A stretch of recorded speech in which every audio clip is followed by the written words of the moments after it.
mereka kepada beliau sallallahu alaihi wasallam, tapi di saat yang sama ya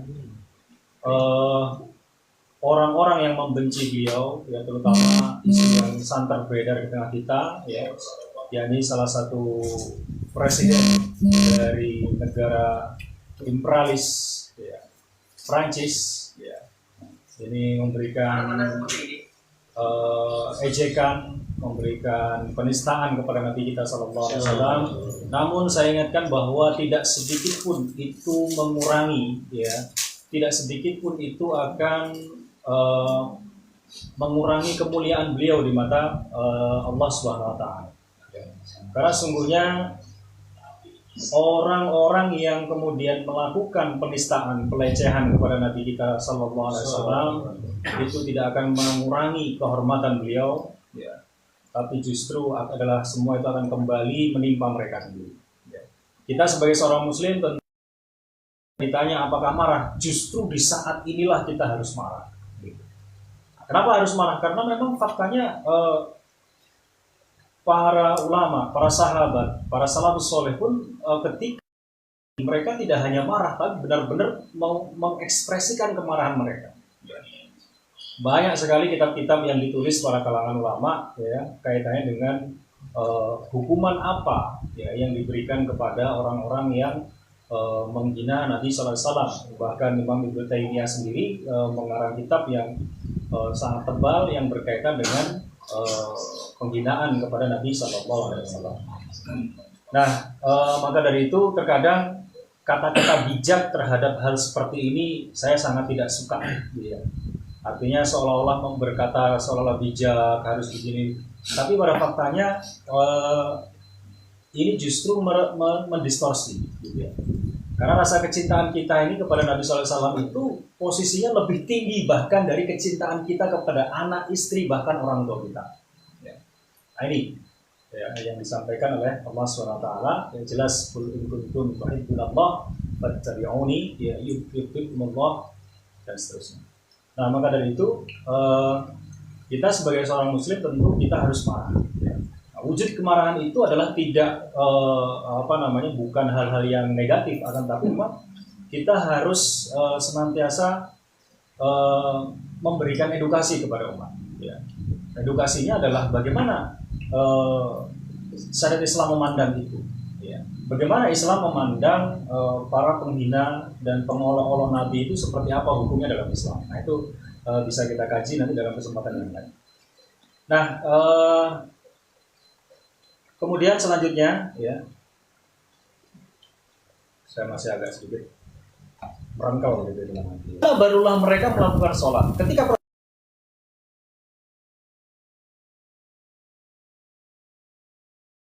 sahabat itu di zaman sahabat, tapi belum tentu ya. Kalau kita misalnya saat ini hidup di masa sahabat, kita menjadi sahabatnya Nabi. Bisa-bisa kita menjadi sahabatnya Abdullah bin Ubay bin Salul, ya, orang-orang munafik, ya. Karena apa? Berat sekali untuk bisa membersamai baginda Nabi Sallallahu Alaihi Wasallam, ya, pada saat itu. Karena pengorbanannya itu nggak cuma harta, ya, tapi jiwa, Pak. Ya, jihad fisabilillah, berapa kali Nabi berjihad keluar untuk berperang dan seterusnya. Barulah mereka melakukan sholat. Ketika persoalan sampai ke membenarkan kedua pendapat itu. Kedua pendapat. Jadi dua-duanya itu dibenarkan oleh Nabi. Ya, dibenarkan oleh yang nggak sholat asar tepat waktu, tapi sholat asarnya di sholat asar tepat waktu di waktu yang tepat meskipun masih di perjalanan dibenarkan oleh Nabi Sallallahu Alaihi Wasallam. Nah, ini perkara sholat nggak sholat, perkara besar atau perkara kecil? Nah, dari hadis inilah ya, demikian pula dalam Al-Quran dan hadis ya terdapat banyak ayat mengandung makna yang lebih. Nah, ini yang kemudian disebut dengan lafdzul mushtarak ya, atau dalil-dalil yang memiliki makna ganda. Maknanya itu nggak cuma satu gitu. Dari ayat tadi la yusalliyanna ahadun illa fi Bani Quraidah, ini memiliki makna yang mustarok. Mustarok cabang, bermacam-macam ya. Ada banyak makna.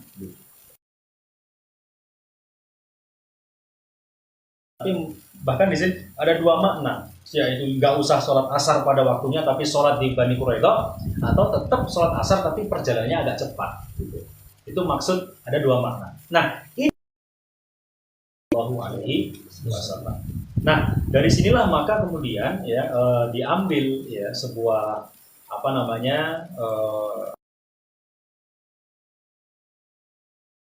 perkara-perkara yang sama seperti ini, perkara-perkara yang sifatnya memang dalil-dalilnya adalah yang sifatnya itu adalah mustarok, memang yang yang mustarok atau yang memiliki makna yang lebih dari satu, maka di situ para ulama, apakah riba, bunga, apa lagi? Bunga melati, oh bukan. Ya. Ini yang harus kita pastikan. Ya, sehingga ketika kemudian ini kita yakini bahwa bunga bank ini faktanya sama dengan riba, maka jelas. Ya. Ini yang harus kita pahami.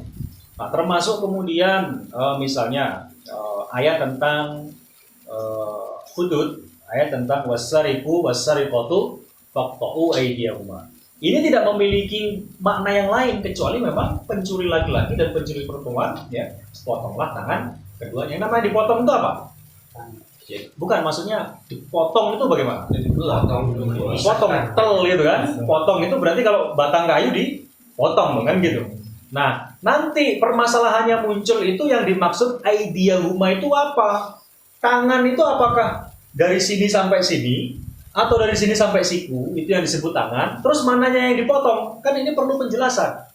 Nah, nanti datanglah hadis yang kemudian menjelaskan bagaimana ketika baginda Nabi SAW dulu melakukan aktivitas pemotongan tangan terhadap para pencuri. Nah, ini yang harus kita pahami. Nah, sehingga di sini ada ayat-ayat yang sifatnya muhkam, ya. Nah, yang kedua, kelompok yang tidak memungkinkan hukum syarak bisa diperoleh dari nas-nas tersebut, kecuali dengan jalan ijtihad, yakni nas-nas yang lafaznya mengandung lebih dari satu makna, ya. Misalnya ayat-ayat yang mutasyabihat, ya.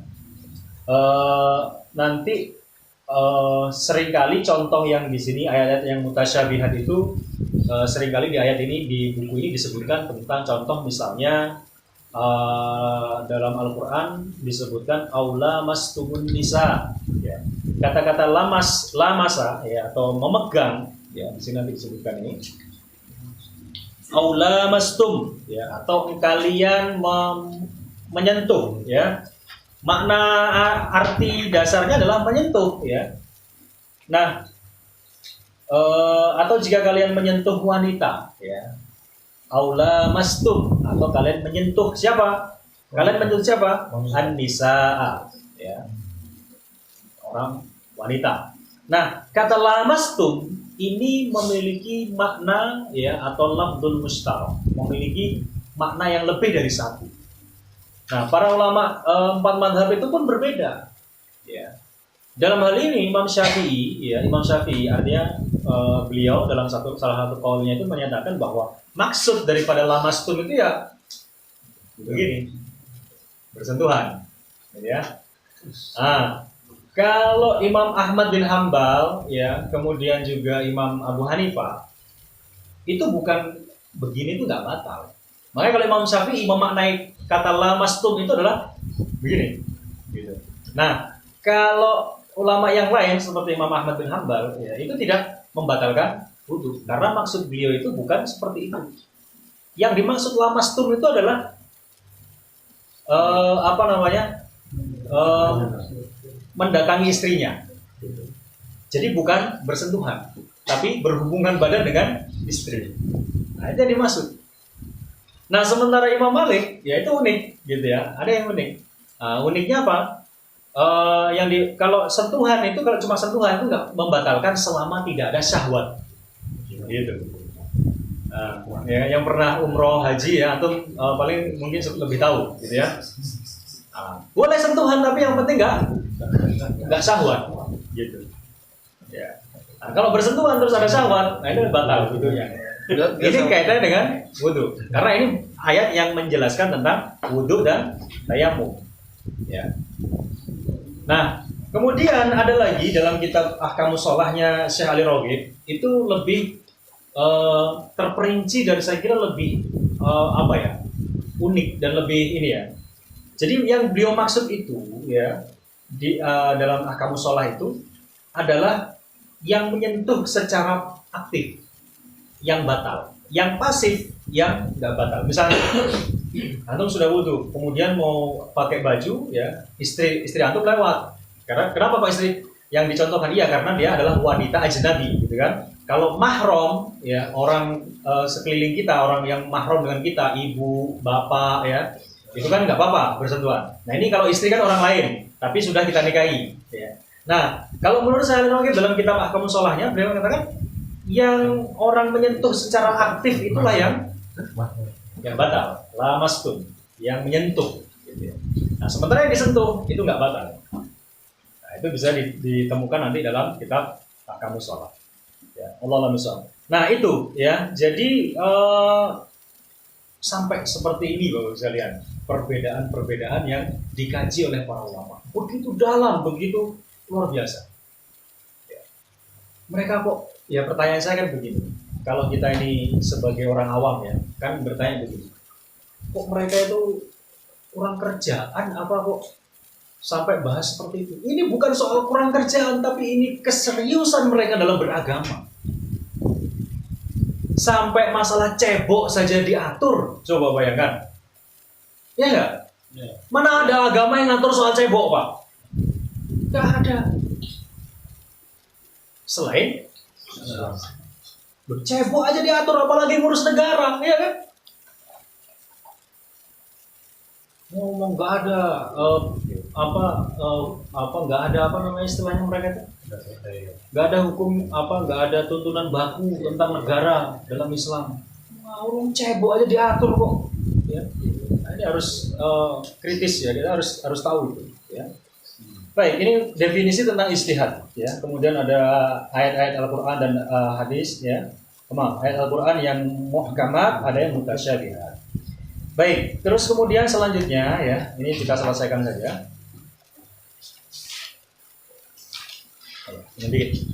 Syarat-syarat ijtihad, ini kayaknya nggak sampai selesai ini. Pada diri seorang muslim yang hendak berijtihad, ya, seorang muslim yang hendak berijtihad, harusnya terhimpun syarat-syarat sebagai berikut. Ya, ini syarat-syarat umumnya, ya.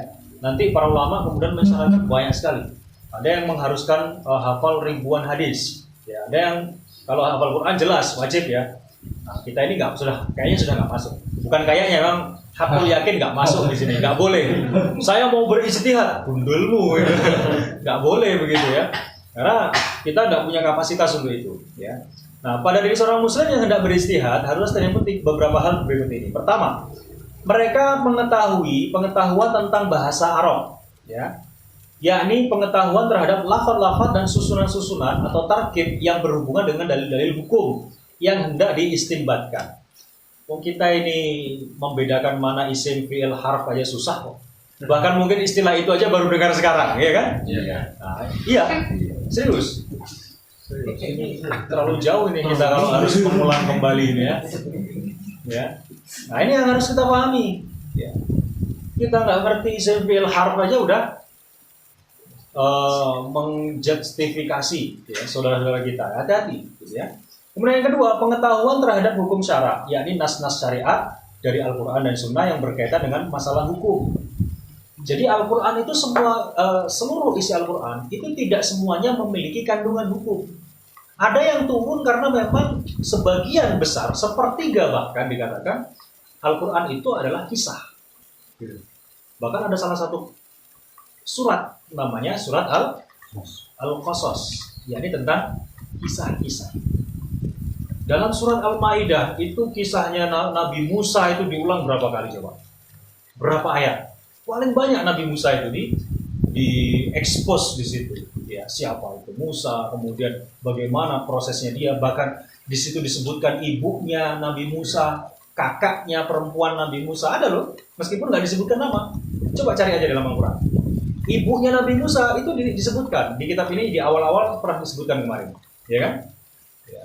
Kemudian termasuk geria orang-orang dalamnya Fir'aun, ya. Kemudian kisah tentang Ashabul Kahfi.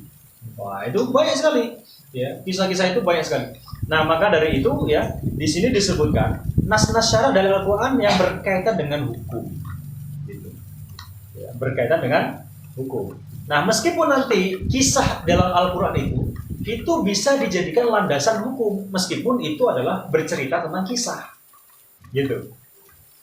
Ya. Para ulama biasanya mengambil, jadi gini loh. Ketika melihat sesuatu, para ulama fikih yang kemudian memiliki kapasitas untuk beristiad, itu ketika membaca Al-Qur'an, ya, ketika menggali Al-Qur'an, menggali fakta yang terjadi di masa mereka, masa beliau-beliau itu mereka selalu merujuknya kepada situ, kepada Al-Qur'an. Kalau Al-Qur'an tidak ada, ya, kemudian dicari kepada hadis. Kalau hadis tidak ada, dicari kepada yang paling bawah lagi, kaulnya para sahabat. Kalau kaulnya sahabat tidak ada, muridnya sahabat siapa? Tabi'in. Kalau tabi'in nggak ada, tabi'ut tabi'in. Ada yang mereka lakukan. Terus menerus gitu ya. Hierarkinya seperti itu. Ya. Yang paling tinggi Al-Quran, Sunnah, ijma sahabat, ya. Dan seterusnya. Nah, itu yang kemudian terjadi. Ya. Dan pengetahuan tentang bagian-bagiannya seperti al-umum wal khusus, mutlak wal muqayyad, nasikh dan mansukh gitu ya. Jadi ada ya ayat Al-Qur'an yang kemudian memang sudah tidak digunakan. Artinya ayat itu sudah dimansukh. Mari maksudnya dimansukh, dihapus. Duh, gimana sih? Quran kok dihapus? Berdosa dong. Nah, ini yang harus kita pahami. Makanya nanti dalam ulumul Quran itu ada salah satu cabang dari ulumul Quran namanya ilmu nasikh dan mansukh. An-nasikh wal mansukh. Ayat yang menghapus dan ayat yang dihapus. Contoh. Turunnya keharaman khomer. Ya, apa khomer? Apa syarat? Wiro terus apa? Hah? Sopi. Ya, semacam sejenisnya lah. Ya, wiro, terus vodka, apalagi macam-macam itu. Ketika Allah Subhanahu Wa Taala mengharamkan khamr, khamr itu sudah membudaya di kalangan masyarakat. Dalam sebuah riwayat itu yang sering meminum khamr itulah paman Nabi Sallallahu Alaihi Wasallam. Ya, Sayyidina Hamzah. Ketika memang masih belum diharamkan. Ya, tapi yang sama sekali ya dalam sebuah riwayat yang saya ketahui bahwa sahabat yang sama sekali nggak pernah minum khamr itu siapa? Meskipun di zaman jahiliyah, khalifah pertama dia ada Abu Bakar radhiyallahu anhu, nggak pernah. Memang tabiat beliau itu bersih, makanya julukannya as-siddiq, ya. Itu luar biasa. Nah, ini bukan berarti lebih baik dan tidak lebih baik, akan tapi ini hanya sekedar kisah ya, sejarahnya para sahabat. Nah, pada masa di awal ketika turun ayat tentang khamr, ya, Allah tidak langsung mengharamkan khamr itu, tapi melalui bertahap, ya, bertahap keharaman khamr itu. Seperti contoh misalnya, ketika turun pertama kali ya, misalnya Allah menurunkan yas'alunaka 'anil khamri, ya, ditanyakan kepadamu tentang khamr. Nah, terus kemudian dikatakan di situ bahwa meskipun di situ ada manfaat, tapi ternyata manfaatnya lebih kecil daripada bahayanya. Nah, kemudian step yang kedua, diharamkannya khamr itu nggak langsung haram enggak, tapi turunlah kemudian ayat yang kedua tentang khamr. Wala taqrabus sholata wa antum sukara. Janganlah kalian mendekati sholat, artinya melaksanakan sholat, wa antum sukaro, sedangkan kalian sedang teler, sedang mabuk. Artinya apa? Kalau mau sholat nggak boleh mabuk, nggak boleh minum khamr dulu. Nah, kemudian yang selanjutnya yang terakhir itulah Allah kemudian menurunkan innamal khamru wal maisiru, ya. Innamal khamru wal maisiru wal azlamu, ya, rijsun min amalis syaitan fajtanibu. Ya. Sungguhnya khamr, judi dan sebagainya itu rijsun. Itu adalah benda yang najis, ya. Min amalis syaitan, dan itu adalah perbuatan daripada syaitan. Nah, di saat itu dalam sebuah kitab, dalam sebuah hadis itu diriwayatkan jalanan-jalanan di Madinah itu ya basah ya, oleh apa? Khamr yang ditumpahkan oleh para sahabat. Ketika turun ayat keharaman itu langsung dipecahkan itu kendi-kendi yang tersimpan di dalam rumah itu. Di rumah-rumah itu menyimpan khamr, Pak. Karena apa? Memang belum diharamkan. Ketika diharamkan, apa yang terjadi? Semua tidak ada. Bahkan dikisahkan itu ada yang sudah sahabat itu lagi acara. Lagi dikeliling gitu lah ya. Nah, biasanya kayak orang-orang subuh itu. Mereka diputar gitu ya. Ini langsung disampaikan bahwa dengar, ada ayat yang mengharamkan tentang khamr. Ada yang lagi masuk di sini, ada yang masih pegang begini. Langsung semuanya dibuang ketika saat itu. Nah, itu para sahabat. Ketika mendengar syariat tentang apapun ketika itu diharamkan, nggak mikir.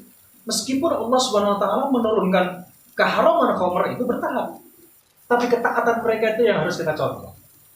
Ya, ini yang saya sebut tadi, kita ini belum tentu kita ini bisa ngikutin sahabat kalau kita hidup di zaman Nabi. Nah, karakter-karakter kita ini belum tentu seperti karakter sahabat. Bisa jadi kita adalah anak buahnya siapa? Abu Lahab dan Abu Jahal. Nauzubillah min dzalik. Maka alhamdulillah antum ini ya mau hadir ke sini, meninggalkan aktivitas antum, meninggalkan semua perniagaan antum, ya. Mudah-mudahan Allah ganjar dengan kebaikan. Allahumma amin. Baik, kita lanjutkan, ya. Nah, kemudian ya, jika seorang mujtahid tidak memahami sendiri fakta termaksud, ya. Yang ketiga, tentang pengetahuan terhadap fakta, ya. Terhadap hakikat suatu fakta yang hendak dihukumi. Jadi mujtahid yang pertama itu dia harus mengetahui tentang aspek lughawiyahnya, aspek kebahasaan. Kemudian yang kedua harus mengetahui aspek tentang dalil. Yang ketiga dia tidak harus mengetahui hakikat tentang fakta. Ya.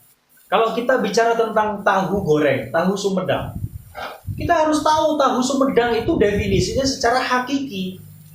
Jangan kemudian nggak pernah lihat tahu Sumedang kemudian menghukumi tahu Sumedang haram atau tahu Sumedang halal. Itu kalau mujtahid itu harus begitu. Jadi kalau bertanya tentang permasalahan misalnya, bagaimana hukum asuransi? Dia harus meneliti seluruh, ya nggak seluruh lah, sebagian besar tentang buku-buku yang berkaitan dengan asuransi.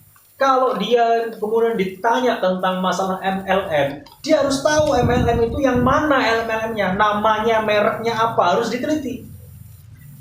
Gitu. Buku yang membicarakan tentang MLM, dia harus tahu berapa? Dia harus tahu faktanya. Kalau nggak tahu faktanya, hakikat dari fakta, nggak bisa dihukumi. Baru dengar aja kemudian, atau baru membaca status Facebook langsung kemudian menghukumi, nggak boleh. Mujtahid tidak boleh seperti itu. Mujtahid harus teliti. Tidak kayak kita, Pak. Naruh kunci baru masuk rumah aja mau keluar lagi aja lupa gitu. Siapa yang sering seperti itu? Cuma saya. Ketahuan. Bukan saya. Ya, baik. Jadi mujtahid itu harus mengetahui fakta itu betul-betul real, hakikat, ya, fakta hakiki tentang itu. Ketika kemudian mereka menginikan identifikasi tentang bagaimana hukum tentang GoFood, hukum tentang e-money, hukum tentang top up GoPay gitu ya, apapun itu memang harus tetap ditelaah itu fakta. Ini fakta tentang pinjaman atau akadnya adalah pinjaman atau akad simpanan. Ya, atau akan menabung atau lain sebagainya. Fakta ini harus diketahui. Nah, kemudian setelah itu, ya, fakta yang hendak dihukumi yang biasa disebut sebagai manatul hukmi atau tempat disandarkannya hukum. Ya, fakta hukum atau manatul hukmi. Jika seorang mujtahid tidak dapat memahami sendiri fakta termasuk, maka ia bisa menanyakan kepada orang yang mengerti atau orang yang ahli. tentang fakta ini. Contoh yang seringkali itu membutuhkan ya penjelasan itu adalah fakta-fakta medis ya, tentang fakta-fakta medis. Karena dunia medis itu berkembang begitu pesat, Pak. Ya. Sekarang jantung itu bisa dicangkok, ya kan? Boleh dicangkok. Maaf, bisa dicangkok, gitu ya. Jantung, Pak. Gimana ceritanya? Terus itu manusia itu yang kemudian jantungnya dicangkok itu ketika prosesnya bagaimana? Apakah dilepas dulu baru dipasang kayak antum lepas baterai gitu? Kan enggak. Ini luar biasa. Dunia medis ini berkembang dan biasanya ya tidak banyak para ulama yang paham tentang bahasa Arab dan juga tentang dalil itu paham tentang fakta medis. Ya. Tidak banyak. Makanya mereka ketika dalam hal medis itu banyak lebih bertanya kepada ahlinya. Contoh, seperti bagaimana hukum eutanasia. Pernah dengar? Apa itu? Baru aja dengar. Euthanasia itu orang yang sudah sakit, ya, sudah sakit yang menahun dan terus-terusan sakit. Kemudian, ya, dia minta disuntik mati. Nah, gimana hukumnya? Itu rinci banget itu, saya bacanya udah nggak mudeng. Ya, susah untuk kita cerna, betul. Perlu diulang-ulang bacanya. Padahal coba baca. Nah, bagaimana dengan ulama yang kemudian mengistinbatkan hukum terhadap eutanasia itu? Apa enggak sampai ya. Itulah badlul wus'i itu seperti itu. Ya. Nah, para ulama yang memiliki kapasitas ijtihad itu jasanya tuh luar biasa. Ya. Luar biasa. Maka kalau sekarang kita ini mungkin jauh dari mujtahid seperti itu, upayakan anak-anak kita itu nanti menjadi seorang mujtahid. Ya, insya Allah ya. Mudah-mudahan seperti itu. Kita berdoa seperti itu, Pak. Jangan berdoa yang nanggung. Jangan nanggung berdoanya. Baik. Kemudian yang ketiga tadi adalah bertanya kepada ahli. Ya. Kalau mereka tidak tahu, maka ia bisa menanyakan kepada orang mengerti atau ahli tentang fakta ini, sekalipun orang yang ditanya tersebut bukan muslim. Ya. Kalau kaitannya dengan fakta, boleh kita expert di bidang itu. Bidang nuklir, di bidang pendidikan, di bidang kesehatan tadi ya. Meskipun dia non muslim.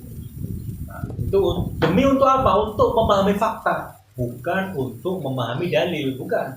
Karena yang kalau mau dalil berarti mujtahidnya tadi sudah paham kan gitu. Harusnya seperti itu. Nah itu. Ya, kemudian selanjutnya hukum tentang ijtihad. Hukum ijtihad adalah fardun alal kifayah. Ya, jadi fardu kifayah. Fardu kifayah itu bagaimana? Ketika sudah ada satu ya di tengah-tengah kaum muslimin maka gugur yang lainnya ya. Atau idza aqamahu al-ba'du saqata 'anil baqin. Bila sudah dipenuhi oleh sebagian orang, maka gugurlah kewajiban dari yang lain. Nah, tidak diperkenankan ada satu masa pun yang kosong dari seorang mujtahid. Sebab apa? Metode untuk memahami hukum syariat hanyalah ijtihad. Ya. Jadi hukum syariat itu digali oleh mujtahid, orang yang bukan orang sembarangan. Bukan digali di kantor DPR sana, bukan. Tapi digali oleh seorang mujtahid. Kenapa dikatakan fardun? Karena setiap masa itu pasti memiliki fakta yang baru. Meskipun itu bukan realitas baru, yang dimaksud itu adalah benar-benar baru loh ya. Ya. Tapi yang baru itu biasanya cuma sarananya saja. Ya. Sarananya yang baru ya. Dan seterusnya. Ya. Andai ada sebuah masa di mana saat itu dapat kekosongan seorang mujtahid, maka berdosalah seluruh kaum muslimin, ya. Sebab hal ini merupakan pengabaian terhadap syariat Allah Subhanahu wa taala. Jadi nggak boleh ada kekurangan mujtahid. Saat ini kita ini harus bersyukur ya kepada Allah Subhanahu wa taala. Sekarang itu lembaga-lembaga keislaman ya, lembaga-lembaga tahfiz itu banyak sekali. Sekolah-sekolah Islam yang kemudian tidak punya tahfiz itu seolah-olah nggak keren, ya kan? Kalau nggak ada program tahfiznya kan? Ada pesantren-pesantren yang banyak kemudian dibentuk oleh kaum muslimin. Ini saat ini tinggal nunggu waktunya saja lah sebenarnya kalau menurut saya.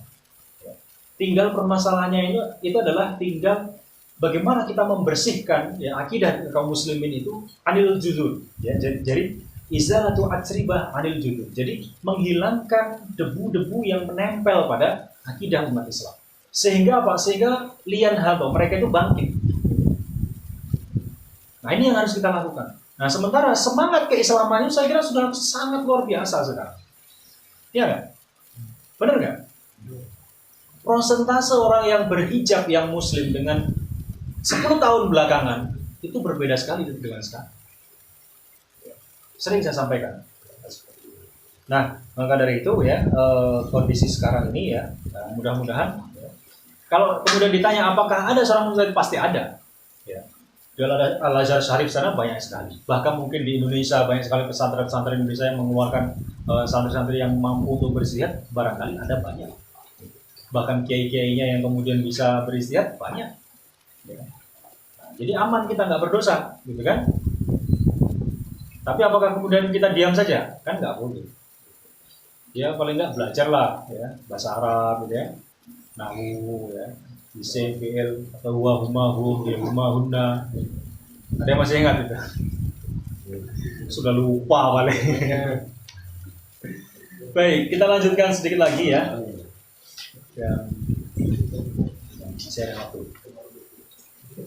Ijtihad dan mazhab-mazhab fikih. Ya, Islam sangat mendorong pemeluknya untuk berijtihad. Ya.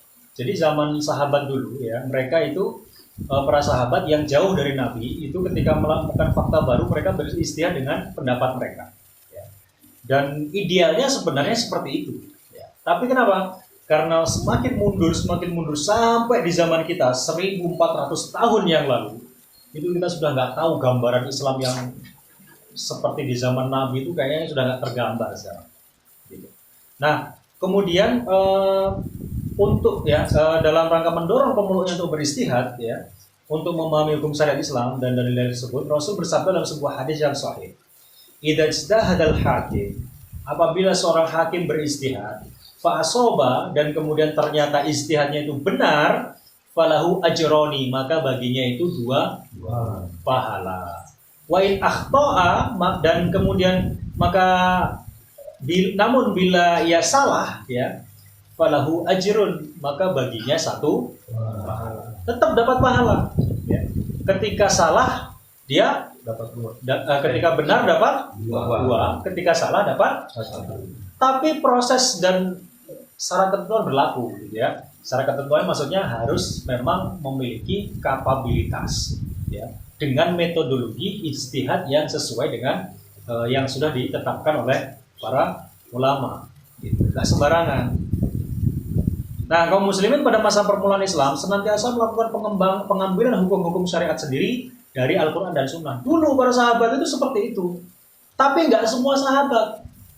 Karena apa? Tidak seluruh sahabat itu mampu melakukan ijtihad. Bahkan banyak di antara para sahabat yang dia mampu beristihad menggunakan pendapat sahabat yang lebih afdol daripada beliau. Banyak. Ya. Ibnu Mas'ud, kemudian beliau memakai pendapatnya Ibnu Abbas, ya bahkan Umar menggunakan pendapatnya Abu Bakar dan seterusnya. Ada yang seperti itu. Nah, misalnya para qadhi atau hakim pengadilan, mereka melakukan istinbat hukum syar'i terhadap satu masalah yang diajukan ke hadapan mereka. Demikian pula halnya dengan para khalifah dan wali atau gubernur. Ya, sebuah kaidah usul menyatakan lis-sultani ayyuhtisa minal aqdiyati biqadarin ma yahdasu min mushkilatin.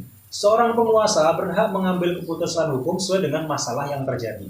Ketika seorang khalifah telah mendelegasikan ya, atau mentabani salah satu pendapat hukum syar'i tentang sebuah masalah yang diperselisihkan oleh mujtahid, maka umat Islam wajib untuk hanya mengamalkan apa yang ditabani oleh khalifah dan meninggalkan pendapat yang lain. Nah, ini ketika ada Darul Islam, ketika ada khalifah. Nah, ini kan ketika masa khalifah terjadi perselisihan dalam hal-hal yang kemudian mungkin baru, gitu ya. Ada mujtahid A, B, C, dan D berselisih pendapat. Nah, Perselisihan itu harus berhenti ketika khalifah kemudian mengambil salah satu hukum yang menurut beliau adalah paling tepat dan kemudian diterapkan. Yang lain harus ngikutin pendapat khalifah. Ada dalam satu kaidah yang lain disebutkan amrul imam yarfa'ul khilaf. Jadi perintah atau titah atau tabanni daripada khalifah itu akan menghilangkan perbedaan. Nah, ini juga harus diikuti zahiran wa batinan. Gitu. Jadi ketika khalifah kemudian mengambil satu hukum, misalnya contoh, kaum muslimin semua ketika wanita kalian keluar rumah yang sudah balik wajib nutup aurat. Pakaian auratnya misalnya ya nggak boleh potongan, atau pakai cadar, maka semuanya itu wajib untuk pakai.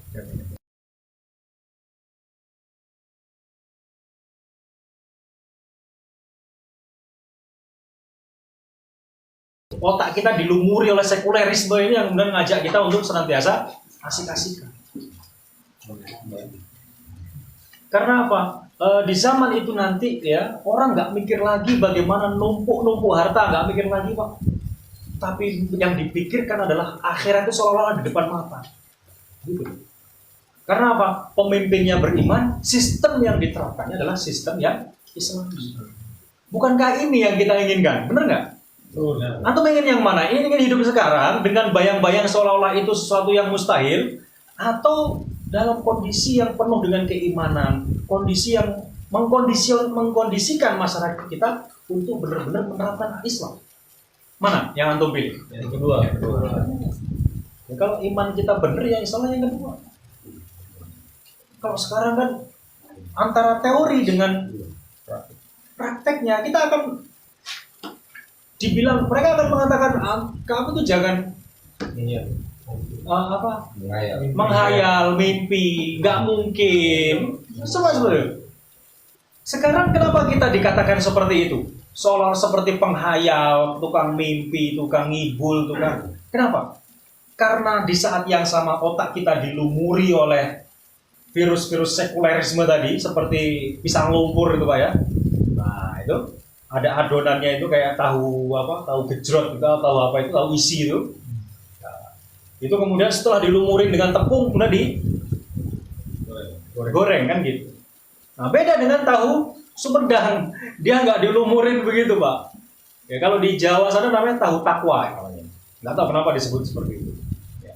Nah maksudnya begini.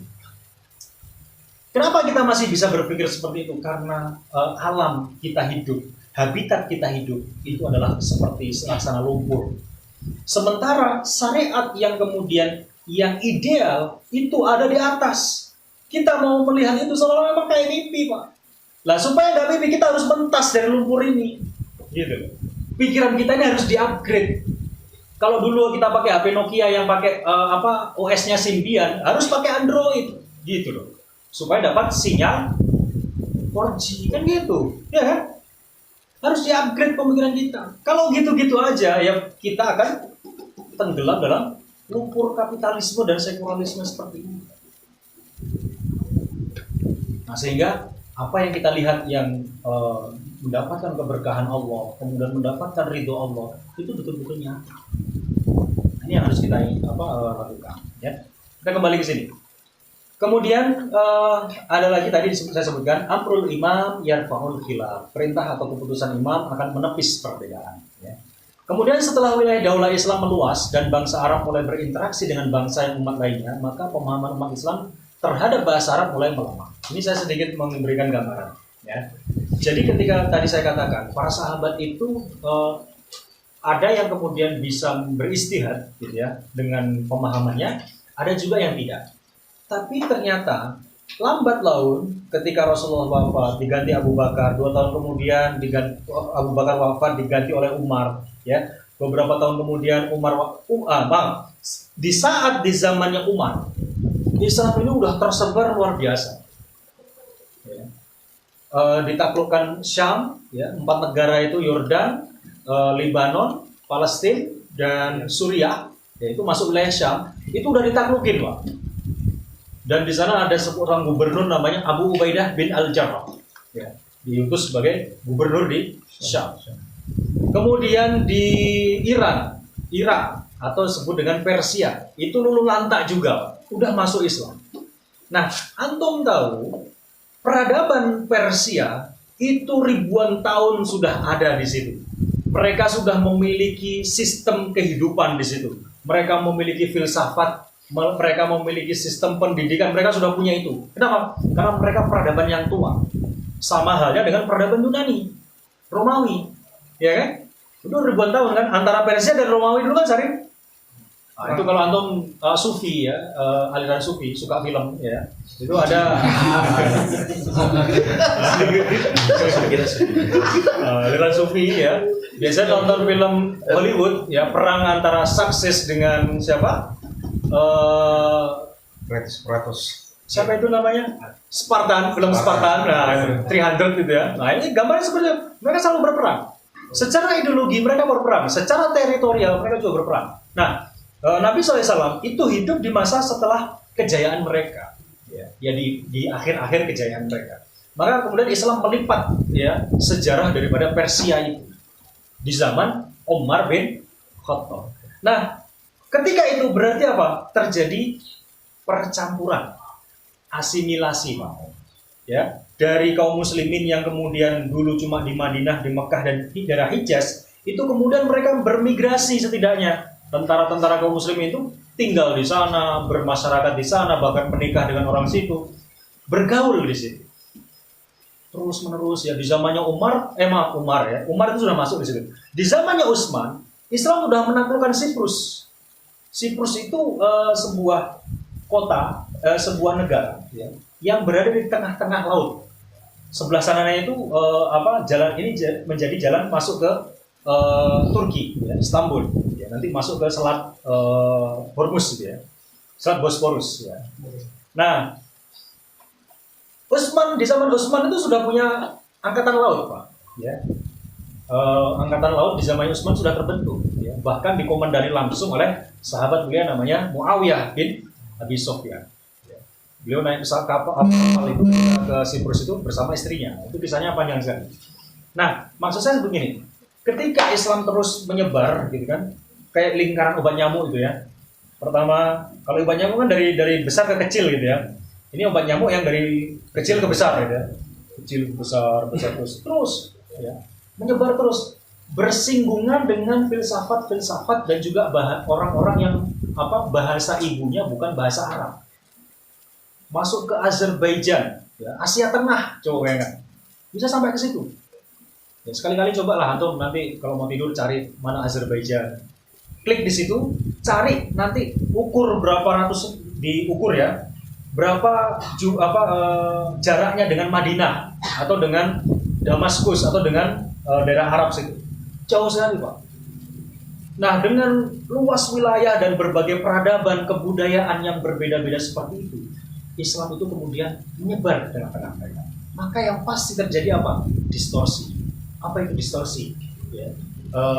Pemahaman mereka terhadap Islam pasti berkurang dan kenapa? Karena salah satunya di sini disebutkan bahwa pemahaman umat Islam ya terhadap Islam itu semakin berkurang. Ini disebabkan karena pemahaman umat Islam terhadap bahasa Arab semakin berkurang. Apalagi nanti diteruskan di zaman setelah Khulafaur Rasyidin, kemudian Bani Umayyah, kemudian Bani Abbasiyah. Disitulah nanti muncul kerajaan-kerajaan Mamalik, ya, atau kerajaan Mamluk. Nah ini sudah lebih parah. Mereka udah nggak ngerti bahasa Arab mereka ini, meskipun mereka sultan. Dan pengabaian bahasa Arab itu sudah sangat luar biasa. Padahal untuk berijtihad, untuk bisa melakukan ijtihad, itu harus bisa bahasa Arab. Sementara di saat yang sama, permasalahan-permasalahan baru muncul. Ya enggak? Selama 1400 tahun, permasalahan-permasalahan baru apa aja yang muncul? Banyak. Ya kan? Masalah sains itu muncul di zaman Abbasiyah. Bahkan kalau dulu itu yang nemukan umat Islam, apa istilahnya itu, step-stepnya apa istilahnya ya? Ya sistem untuk kalau mau operasi itu harus di anestesi. Nah, itu yang menemukan kaum muslimin. Ya. Dia punya protokolnya itu sebagaimana itu sudah ada. Ya. Kemudian tentang bidang ilmu tentang bedah dan lain sebagainya. Ya, ilmu tentang optik mata itu sudah, dan itu perlu, hal-hal seperti itu perlu dilakukan ijtihad. Nah, di saat yang sama kalau mereka kemudian lemah dalam bahasa Arab, apa yang terjadi? Ya ijtihad terhenti kan? Nah, ini permasalahan. Apalagi sarana dan prasarana pada masa itu cuma kuda dan onta. Toyota belum ada. Apalagi Alphard, Suzuki, belum ada. Tapi bisa seluas itu, luar biasa. Ya. Nah itu. Nah kemudian bahasa Arab mulai melemah, akibatnya tidak semua umat Islam mampu melakukan ijtihad, melainkan sebatas pada para ulama yang mampu untuk berijtihad saja. Hingga akhirnya orang-orang selain mujtahid tersebut hanya menjadi muqallid, ya, atau pengikut dari para mujtahid. Ya, Allah a'lam bishawab. Ya, sampai di sini ya, rahmatullah. Jam berapa? 9.15. Oke, kita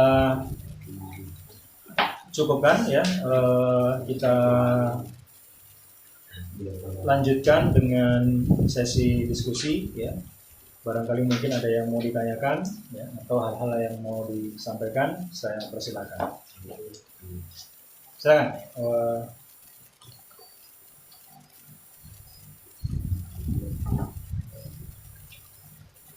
Ada? Silakan. Terkait dengan mungkin karena Assalamualaikum warahmatullahi wabarakatuh. Waalaikumsalam. Ini kan soal istilah-istilah memang bagi saya pribadi kan masih awam. Apakah ijtihad ini sama dengan istilah ijtima ulama atau seperti apa? Ya. Baik. Apakah ijtihad ini sama dengan istimewa ulama? Ya, istimewa ulama itu ngumpul, konferensi para ulama, kopdar, bahasa kerennya kopdar. Ya, tergantung ya. Jadi ijtihad itu tidak, jadi gini, kalau sekarang ya itu seringkali terjadi ranah ijtihad itu kemudian karena sarana dan prasarana itu memungkinkan, ya kan? Itu nanti ada semacam, kalau di Arab itu Rabithah Alamiyah ya, Al-Arabiyah dan seterusnya. Ada semacam MUI-nya mereka. Nah, jadi kalau sekarang itu melihat kasus yang sekarang, artinya realitas sekarang itu terjadi kesepakatan. Jadi beberapa ulama kemudian sudah diberikan tugas untuk hal-hal baru, ya, hal baru yang perlu diistihadkan. Nah, nanti kemudian mereka lakukan kesepakatan di satu istimewa dari itu. Nah, kalau di Nahdlatul Ulama itu ada namanya Bahsul Masail. Ya, itu biasanya masalah-masalahnya itu udah materi-materinya udah dikasih, gitu. Nah, tinggal nanti ketika dalam Bahsul Masail itu dibahas, ya, bagaimana hukumnya itu dan seterusnya. Nah, cuman ijtihad itu sebenarnya tidak seperti itu, gitu. Artinya apa?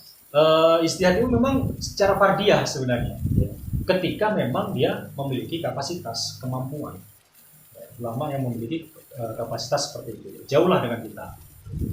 Nah, maka dari itu istilah ijtihad, ijtima itu memang memiliki konotasi yang berbeda, ya. Jadi bazlul wus'i, ya, ijtihad itu namanya bazlul wus'i, itu betul-betul menghabiskan tenaga, gitu loh, jerih payah dan seterusnya. Ya. Nah itu ya kaitannya dengan ijtihad. Nah kaitannya dengan fatwa itu apa bedanya? Fatwa itu berbeda dengan ijtihad. Ya. Kalau ijtihad itu kan perkara yang baru, ya. Perkara yang baru. Dan begini ya teman sekalian, dalam perkara ijtihad ini ada kaidah lagi yang berbunyi begini: la ijtihada ma'a wurudin nas. Jadi ketika hukum atau fakta hukum tersebut, ya, itu udah dijelasin secara nas, secara qat'i dalam Al-Quran maupun hadis, udah jelas, nggak boleh lagi ada ijtihad, gitu loh. Kalau hukumnya udah dijelaskan oleh Al-Quran atau oleh Al-Hadis yang hukumnya sudah jelas, nggak ada lagi yang namanya ijtihad, gitu loh. Ijtihad itu diperlakukan atau diterapkan kepada apa? Fakta-fakta yang baru, yang tidak ada dalilnya di dalam Al-Quran maupun hadis. Jadi ketika ditanya, ada nggak ijtihad ulama yang membolehkan riba? Ya gundul kan nggak akan ada. Ya. Ribanya, ya. Kalau bank pelecit, bank tipu dan sebagainya, ya ada lah ya. Kemudian membolehkan. Ya. Tapi apakah kemudian kita bergantung kepada sesuatu yang kalau bicara soal boleh nggak boleh, kira-kira semuanya itu ada dalilnya, meskipun dalilnya sangat lemah sekali. Nanti akan kita bahas soal kebolehan bunga bank karena dianggap sebagai sebuah mudharabah. Nah, ini banyak sekali yang berlindung di situ, memiliki kecenderungan untuk seperti itu. Padahal saya yakin itu sangat menipu diri sendirinya, menipu hati nuraninya. Ya sambil merem lah dia kalau ngomong seperti itu. Serius. Nah, biasanya seperti itu. Nanti kalau kemudian kalah argumentasi, biasanya wah ulama situ itu lebih pintar dari kamu, kok. Apa sih begitu? Nah, ulama ini saja membolehkan kok. Ini coba ini lihat dalam fatwanya seperti ini, begini. Biasanya seperti itu. Kalau sudah kepepet gitu kan, padahal dia belum baca bantahan-bantahan ulama yang lain gitu. Nah ini yang harus kita kaji ya. Makanya ngaji kita seperti ini nggak cukup ya. Antum harus lebih kreatif lagi, harus lebih rajin lagi untuk memahami hal seperti ini ya. Jadi jangan mau merasa cukup, jangan. Itu masalah itu. Kalau sudah kita merasa cukup, udah. Ya, sebenarnya kita nggak tahu apa-apa. Kita yang sudah merasa sudah pernah cukup, dulu saya di MI, dulu saya di SD Muhammadiyah, atau saya kayak Ahmad Dhani gitu. Bangga sekali ya di SD Muhammadiyah ya. Ya itu bagus lah, artinya dia punya kebanggaan terhadap Islam gitu ya. Nah, tapi kalau kemudian kita merasa punya background ini itu sudah merasa cukup, hati-hati. Itu permasalahan gitu. Ya. Saya juga pernah ikut kajiannya Ustadz ini, Ustadz itu dan seterusnya. Saya udah cukup. Nah, jangan. Ya. Jangan seperti itu. Makanya hasad itu boleh dalam dua hal. Salah satunya adalah dalam hal ilmu. Ya. Artinya kita merasa tersaingi dengan teman saya sudah bisa fasih bahasanya, masa saya begini-begini terus, harus di-upgrade gitu loh. Maksudnya seperti itu kira-kira. Baik, gitu kan kira-kira. Silakan, ada yang lain? Monggo, silakan.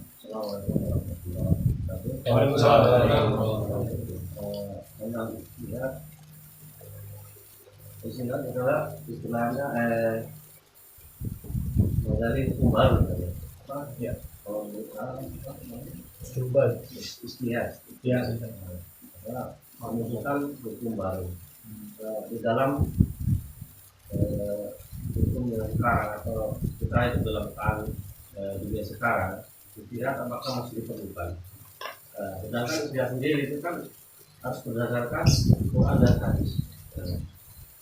Bagaimana antara istihad sekarang dengan apakah masih bisa diperlukan? Sekarang kan kiranya bukan ya lah yang diperlukan. Bagaimana?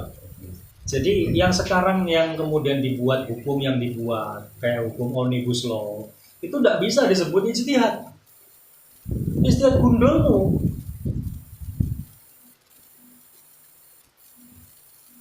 Antum gini loh ya, tahu nggak bagaimana proses pembuatan sebuah undang-undang? Tahu? Ya, jadi sebelum undang-undang itu dibuat, ya, ada sekelompok orang kemudian mengkonsep. Konsep itu nanti disebut dengan naskah akademik. Ya, apa? Naskah akademik. Kemudian naskah akademik itu diuji oleh kayak semacam perguruan tinggi yang representatif. Nah, itu cara seperti itu. Udah jauh, bukan ijtihad lagi kalau itu. Ya. Tapi apa? Terus buru-buru mau berdasarkan Al-Quran dan Sunnah. Ya. Bukan ijtihad. Gitu. Nah, ijtihad itu dilakukan oleh ulama. Nah, ulama ngerujuknya kemana? Ke undang-undang. Maaf, Al-Quran gitu ya. Bukan undang-undang. Gitu. Bahkan seandainya sebuah hukum yang ditelurkan oleh legislatif kita saat ini, katakanlah itu sebuah hukum yang kemudian terinspirasi dari Al-Quran, contoh misalnya, tidak bisa kita sebut itu sebagai hukum syariat. Kenapa?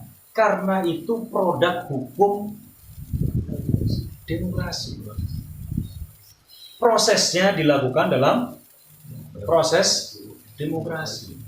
Susah untuk dikatakan sebagai produk ijtihad. Makanya saya pernah katakan dalam sebuah kesempatan bahwa kaitannya dengan hukum dan syariat itu bukan apakah sesuai dengan Islam atau tidak, tapi harus yanbasiku anha. Ya, jadi harus bersumber dari Al-Quran. Bukan terinspirasi atau dia boleh kita terima kalau dia sesuai. Bukan sesuai atau nggak sesuai. Kalau namanya hukum, katakanlah itu misalnya contoh. Ada seringkali orang memberikan contoh itu di beberapa negara barat, ya, di Eropa katanya, saya nggak tahu di mana gitu ya, sangat disiplin. Di Jepang itu katanya sangat disiplin dalam kebersihan.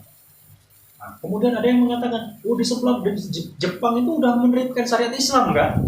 Buktinya apa? Di sana bersih, kan sesuai dengan ajaran Islam. Nah, apakah kemudian kita mengatakan di Jepang itu menerapkan syariat Islam? Kan ini bodoh namanya. Bahwa resultnya itu sama, tapi prosesnya dari cara yang berbeda. Sumbernya dari cara yang berbeda. Bahwa resultnya nanti sama tentang kebersihan, nah itu perkara lain. Tapi cara, ya masdarul hukm, ya cara pengambilan hukumnya pun berbeda. Ini yang jadi permasalahan. Gitu. Nah, maka dari itu nggak bisa kita sembarang untuk mengklaim menyamakan sesuatu yang sebenarnya tidak sama. Ya. Ini harus kita pahami. Jadi proses pengambilan atau penyusunan undang-undang dalam prosesi seperti itu bukan ijtihad. Nah, ada lagi yang kemudian sekarang ini ya beberapa kalangan ya yang sudah cukup menginikan ya, istilahnya ijtihad politik. Ini istilah-istilah baru ya, apalagi di tahun-tahun politik seperti ini. Nah, ini kalau kita bicara tentang pemimpin yang muslim dan sebagainya, ini bicaranya ngalor ngidul soal ijtihad politik. Gitu. Ini kan ijtihad politik kiai saya, gitu. Ini kan ijtihad politik yang partai saya, kan begitu biasanya. Jadi, wallahu a'lam bishawab. Ya, apakah dalam ya sependek yang saya pahami, saya nggak tahu ya, apakah ada ijtihad politik itu dalam usul fikih. Karena untuk melahirkan sebuah produk hukum Islam itu harus melalui metodologi usul fikih. Seorang mujtahid itu harus menguasai usul fikih supaya kemudian bisa memberikan realitas atau memberikan fakta tentang hukum atau menghukumi sebuah fakta. Nah, kalau ijtihad politik ini pakai usul fikihnya siapa gitu? Usul fikihnya ini mungkin ya Charles siapa kemarin? Ya. Montesquieu gitu. Trias politika gitu ya. Ya, bukan pakai sunnahnya para nabi. Wallahu a'lam bishawab. Silakan.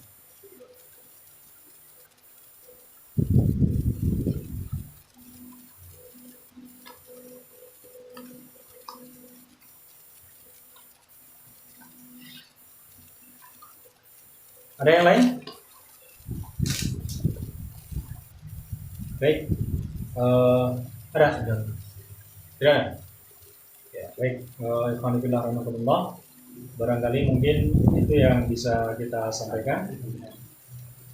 Selanjutnya, insya Allah kita akan bahas tentang subbab tentang ikhtilaf di kalangan mujtahid terhadap sebagian hukum. Jadi terkait dengan masalah-masalah ijtihad yang kemudian ada ikhtilaf di antara mereka.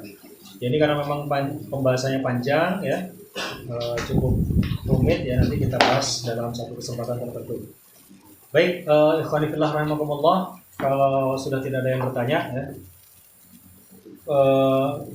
saya ingin mengambil kesimpulan ya kepada kita sekalian. bahwa yang pertama definisi ijtihad itu adalah badlul wus'i fi istinbati al-ahkam asy-syar'iyyah min adillatil at-tafsiriyah. Jadi definisi ijtihad itu adalah pengerahan segenap daya dan upaya badlul wus'i tadi dalam menggali hukum-hukum syariat dan dalil-dalil yang rinci. Kemudian hukum ijtihad itu adalah fardhu kifayah, ya. Idza aqama al-fardu saqata 'anil baqi. Jika sudah dipenuhi oleh sebagian, maka gugur kewajiban yang lain. Kemudian syarat-syarat ijtihad itu ya salah satunya ya ada 3 dalam pembahasan yang lebih rinci lagi nanti banyak ya. Pertama, secara global seorang mujtahid itu harus mengetahui tentang bahasa Arab, ya, uslub dan balaghahnya. Kemudian mengetahui tentang hukum syarak. Ya, dia tidak artinya dia hafal dan juga tahu maknanya. Ya. Ini mengenai hukum apa, ini mengenai hukum apa tentang Al-Quran dan Sunnah. Kemudian yang ketiga, dia harus paham tentang hakikat, tentang fakta yang akan dia hukumi. Ya. Maka tidak sembarangan seorang itu disebut mujtahid. Ya. Nah, kalau makanya gini, kenapa kemudian ini disebut ijtihad ya? Karena yang akan dia ijtihad, produk ijtihad beliau itulah nanti yang disebut dengan dijadikan sebagai hukum Allah kepada manusia. Nah, ini nggak bisa kita sebutkan bahwa seorang mujtahid itu membuat hukum, tidak. Tapi pada hakikatnya mereka adalah orang yang mengistinbat hukum, mengekstrak, gitu. Ekstrak buah manggis, ekstrak kayak begitu kira-kira. Nah, mereka ketika mengkonsep sebuah hukum itu nggak asal-asalan. Ini yang berbeda dengan konsep hukum sekuler yang ada sekarang. Kalau hukum sekuler sekarang tinggal pesanan, bikin, cari orang pintar, bikin, kasih uang, selesai. Kan begitu. Nah, kalau mujtahid nggak bisa dibayar, Pak. Ya, meskipun bisa jadi ada mujtahid yang kemudian bisa akan tetapi kans untuk lari ke sana itu berat, gitu. Kenapa? Ya karena memang tadi tabiatnya sekarang itu di sistem yang buruk diisi oleh orang yang buruk pula. Yang terjadi apa? Buruk kuadrat. Yang terjadi. Nah, maka dari itu ya saya tidak bosan-bosannya untuk mengingatkan kepada kita sekalian bahwa setiap kajian kita, ya setiap dalam kesempatan kita mengkaji kitab ini, ya baik di sini kita juga membahas tentang akidah dan seterusnya, itu setidaknya agar membangkitkan ya, pemikiran kita dan kemudian akidah itu yang menjadi pendorong ya, bagi ketaatan kita kepada aturan Allah Subhanahu Wa Taala. Kita bicara iman, bicara akidah, bicara tauhid. Tapi kalau kemudian kita menolak syariat Islam, tauhid yang mana pertanyaannya? Ya, karena wujud daripada ketauhidan seseorang itu adalah harus tunduk dan patuh kepada aturan atau syariat Allah Subhanahu wa Ta'ala. Wallahu a'lam. Kita tutup dengan bacaan hamdalah dan doa kafaratul majelis. Alhamdulillahirabbil alamin. Subhanallahumma wa bihamdika asyhadu an la ilaha illa anta astaghfiruka wa atubu ilaik. Wallahu a'lam bishawab. Assalamualaikum warahmatullahi wabarakatuh. Waalaikumsalam warahmatullahi wabarakatuh. Sudah